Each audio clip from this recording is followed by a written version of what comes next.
আসসালামু আলাইকুম প্রিয় দর্শক শ্রোতা, প্রিয় বন্ধুরা, আমরা আজকে চলে আসছি ব্রাহ্মণবাড়িয়া জেলার ঐতিহ্যবাহী কসবা উপজেলার চারুয়া গ্রামে অদূত মৎস্য খামারটির মধ্যে। এবং এই মৎস্য খামারটি বাংলাদেশের মৎস্য চাষ করে মৎস্য উন্নয়নের দিকে এগিয়ে যাচ্ছিল।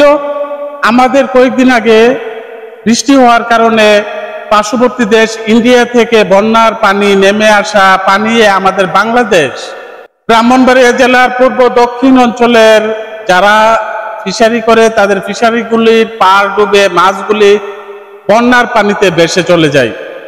অদূত মৎস্য খামারটির প্রায় লক্ষ টাকার মাছ চলে যায়, বন্যার পানিতে ভেসে যায়। এবং এই মৎস্য খামারিটা বেচার উপযুক্ত মাছগুলি বন্যার পানিতে ভেসে যায়।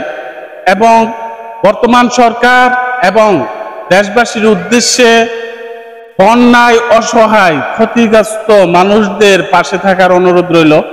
এবং আপনারা দেখতেছেন আলো TV 96 YouTube channel, Facebook page এবং স্মার্ট টিভি থেকে যারা যারা এই প্রোগ্রামটি দেখতেছেন অনেক অনেক ধন্যবাদ।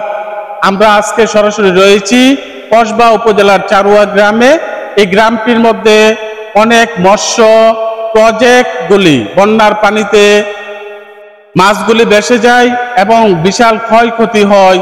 জনাব অদূত সাহেবের ফিশারির সমস্ত মাছগুলি চলে যায় এবং আজকে উনি দেশবাসীর উদ্দেশ্যে কিছু উপস্থাপনা করবে। সঙ্গেই থাকুন, যারা দেখতেছেন অনেক অনেক ধন্যবাদ আপনাদেরকে। বিসমিল্লাহির রহমানির রহিম। আসসালামু আলাইকুম।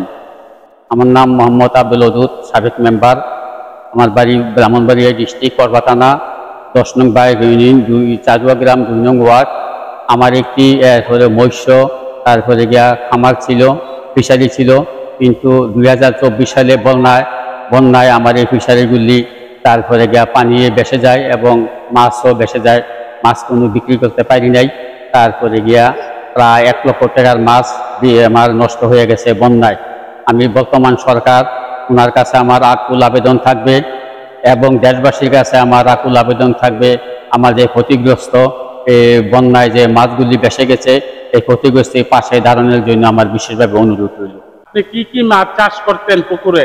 আমার পুষ্করিণীর মধ্যে কাঠুয়া ছিল, গ্রাস কাবা ছিল, চিলবারা ছিল, কাতলা ছিল, রুইয়া ছিল, মৃগেলা ছিল, তারপরে বাট্টিয়া ছিল। এগুলো মাছ ছিল পুষ্করিণীর ভিতরে। বেচার উপযুক্ত ছিল?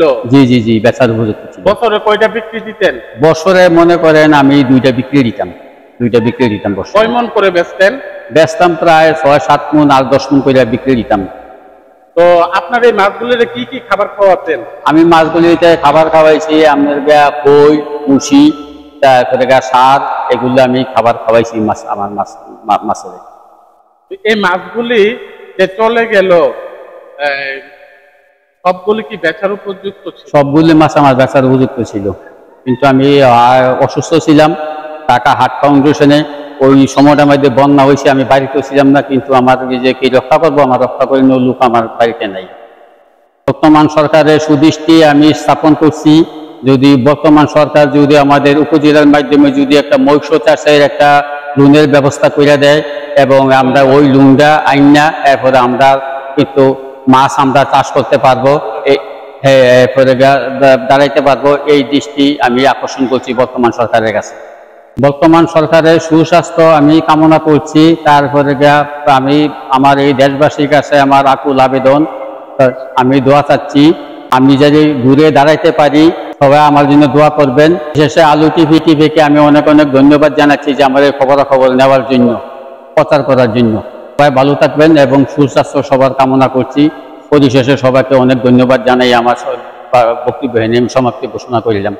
আসসালামু আলাইকুম।